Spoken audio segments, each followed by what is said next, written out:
दोस्तों, आप सब ने मुझसे जो क्वेश्चन सबसे ज़्यादा बार पूछा है वो ये है कि हम पढ़ाई में मन कैसे लगाएं। अभी हमारे एग्ज़ाम्स चल रहे हैं और टाइम भी नहीं है, तो ऐसी कोई क्विक और इफेक्टिव टिप बता दो जिससे तुरंत कंसंट्रेट कर पाएँ अपनी स्टडीज़ पर इंस्टेंटली। बिकॉज मैं समझता हूँ दोस्तों, अभी आपकी सिचुएशन कैसी है।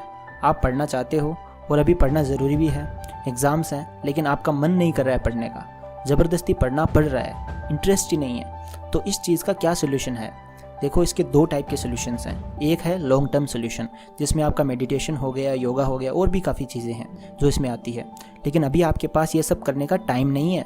अभी आपको चाहिए एक शॉर्ट टर्म सोल्यूशन कि कैसे भी करके एग्ज़ाम में आपका मन पढ़ाई में लगा रहे और आप अच्छे से अपनी पढ़ाई कर पाओ, जिससे कि आप अपना 100% दे पाओ और अच्छे मार्क्स स्कोर कर पाओ। तो दोस्तों, आपके मन की इस बात को समझते हुए आज मैं आपके साथ अपनी कुछ इंटरेस्टिंग और स्पेशल टिप्स शेयर करने वाला हूँ, जिससे आपका मन इंस्टेंटली पढ़ाई में लग जाएगा। तो दोस्तों, मेरा नाम है मिस्टर प्रोटोन और आज मैं आपको बताऊंगा how to concentrate on studies during exam time. So let's begin.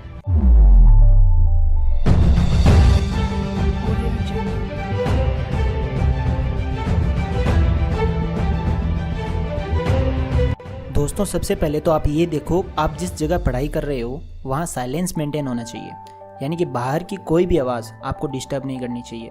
ये तो बेस है कंसंट्रेशन का। तो सबसे पहले ऐसी जगह जाकर बैठो जहाँ शांति हो। अब बात करते हैं टिप्स की। दोस्तों, tip number 1, be here now technique. दोस्तों, ये एक सिंपल सी टेक्निक है जिसमें आपको क्या करना है कि जैसे ही आप पढ़ाई करना शुरू करें तो सबसे पहले अपनी आंखें बंद करके अपने आप को ये बोलो, बी हियर नाउ। मतलब अपने मन को बोलो कि यहीं पर रहो और कहीं मत जाओ। शुरू में आपको थोड़ा सा टाइम लगेगा, बट आई एम श्योर कि अगर आप इसे रेगुलर 2-3 टाइम्स कर लेंगे, उसके बाद आपका मन आपकी बात मानने लगेगा और आप जहाँ कहोगे वहाँ कंसंट्रेट हो जाएगा। Tip number 2, make it easy. I mean think that it is easy. दोस्तों, ये टिप काफ़ी पावरफुल और इफेक्टिव है। दोस्तों, पता है आपका मन आपकी पढ़ाई में क्यों नहीं लगता है? बिकॉज पढ़ाई से आपको मेंटल पेन होता है। सो आप क्या करते हो, उस मेंटल पेन से बचने के लिए पढ़ाई से दूर भागते रहते हो, इसलिए आपको पढ़ाई हार्ड लगने लगती है। सो आपको करना क्या है कि जैसे ही आप पढ़ना स्टार्ट करो ना, ये सोचो कि यार ये कितना इजी है पढ़ना। ये चैप्टर तो इतना इजी है कि इसे तो मैं 15 से 20 मिनट में याद कर लूँगा, चाहे वो चैप्टर कितना ही डिफ़िकल्ट क्यों ना हो। आपको ये सोचना है कि ये ईजी है। दोस्तों, एक बात बताऊँ आपको, कोई भी चैप्टर या कोई भी चीज़ या कोई भी काम ना तो ईजी होता है ना ही डिफ़िकल्ट होता है।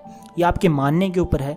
अगर आज आप किसी काम को इजी मान लेते हो तो वो काम आपके लिए इजी होता ही चला जाएगा, और अगर आज आप किसी काम को डिफ़िकल्ट मान लेते हो तो वो काम आपके लिए और डिफ़िकल्ट होता चला जाएगा। तो इजी मानने से काम और इजी हो जाता है और डिफ़िकल्ट मानने से और डिफ़िकल्ट हो जाता है। तो अगर मानना ही है तो किसी काम को ईजी मान लो, पढ़ना और ईजी हो जाएगा। तो ये थी सेकेंड टिप। अब बात करते हैं थर्ड टिप की। Tip number 3, reward system. दोस्तों, ये मेरी फेवरेट टिप है। अगर आपको अपने माइंड को इंस्टेंटली पढ़ाई में लगाना है तो ये सबसे ज़्यादा इफेक्टिव टिप है। इस टिप के 2 स्टेप्स हैं।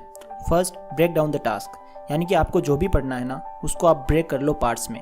मान लो फॉर एग्जांपल आप 1-1 नंबर वाले 150 क्वेश्चंस पढ़ रहे हो, तो उनको आप 50-50 के ग्रुप में ब्रेक कर लो। तो कितने पार्ट्स बने? 3, राइट।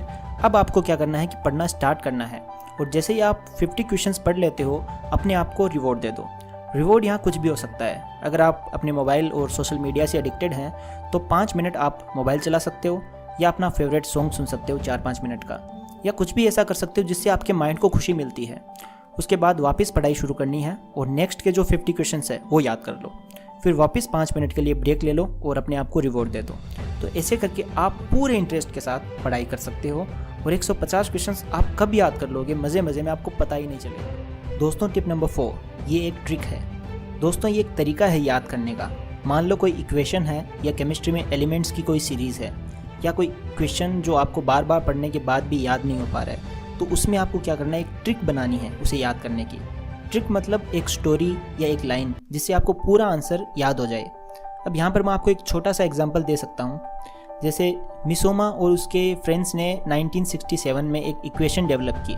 वो इक्वेशन ये थी, PK = -log K = AX + BY + C। अब मान लो ये इक्वेशन हमें याद करनी है, तो कैसे करेंगे? देखो, मान लो मिसुमा और उसके फ्रेंड्स एक बार रात में पार्टी कर रहे थे और पार्टी में सबने पी रखी थी, तो उन्होंने पी के ये इक्वेशन बना दी। तो पी के इक्वेशन बना दी, ठीक है, पीकर बनाई उन्होंने, तो पी के, और उनको इससे कोई मतलब नहीं कि लोग क्या कहते हैं। सो -log K, मतलब लोग क्या कहते हैं, उन्होंने इसे माइनस कर दिया। और ax plus B Y plus C, ये तो आप सबको आता है, तो हो गया आंसर याद, पी के, ठीक है, is equal to minus log K is equal to ax plus B Y plus C. दोस्तों ये छोटा सा एग्जाम्पल था, इससे आप अपनी ट्रिक्स बना सकते हैं जिससे आपकी पढ़ाई ईजी और इंटरेस्टिंग हो जाएगी, मज़ा आएगा फिर पढ़ने में। तो दोस्तों ये थी मेरी कुछ टिप्स जिनकी शायद आपको इस टाइम पर सबसे ज़्यादा ज़रूरत है, बिकॉज अभी आपके सर पर आपके एग्ज़ाम्स हैं। दोस्तों चाहे आप कितने भी वीडियोस देख लो, सबसे बड़ी चीज़ होती है सेल्फ कॉन्फिडेंस। अगर आपको अपने आप पर पूरा विश्वास है ना, अगर आप कॉन्फिडेंट है, तो इस दुनिया की कोई भी चीज़ आपके लिए प्रॉब्लम नहीं बन सकती। और अगर आप कॉन्फिडेंट ही नहीं है तो आप चाहे जो कर लो, कितनी भी वीडियोस देख लो, कोई फ़ायदा नहीं है। इसलिए आप सबसे पहले खुद पर विश्वास रखो, बिकॉज आप जितना खुद को समझ सकते हो ना, उतना कोई और नहीं समझ सकता। तो दोस्तों लास्ट में एक छोटी सी लाइन नोट कर लो, जो आप सोच सकते हो वो आप कर सकते हो। Thanks for watching and love you all.